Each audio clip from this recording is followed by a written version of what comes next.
Hello everyone, welcome to our channel.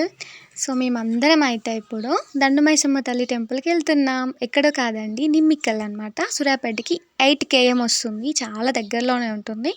మేము ఎన్నిసార్లు వెళ్ళామో కూడా కౌంట్ చేసుకోలేని అన్నిసార్లు అయితే వెళ్ళినామండి. ఎప్పుడు వెళ్తూనే ఉంటాం. కానీ మా రీహ పాప మాత్రం ఫస్ట్ టైం వస్తుందన్నమాట. 4th month బేబీ అప్పుడు తనని తీసుకెళ్ళినాం. అమ్మవారైతే స్వయంభుగా వెలిసిందండి. ఇంకా రీసెంట్గా అయితే ఇక్కడ టెంపుల్ అవుపిస్తుంది చూడండి, రీసెంట్గా కట్టారు. అమ్మవారిని అయితే నిలబెట్టారనమాట. సో ఇంకా ఎదురుగా అయితే అమ్మవారు ఉంటుంది, నేను చూపిస్తాను చూడండి. ఇక్కడ పెద్ద చెట్టు ఉంటుందండి. కోరికలు కోరుకున్న వారు ముడుపులు కడతారు, పిల్లలు కావాలి అనుకున్న వాళ్ళు ఉయ్యాలలు కడతారండి. చాలా చాలా మహిమగల తల్లి. ఇప్పుడు నేను అమ్మవారి దర్శనానికి వెళ్తున్నాను చూడండి. ఇక్కడ ఫస్ట్ అనమాట అమ్మవారు వెలిసింది.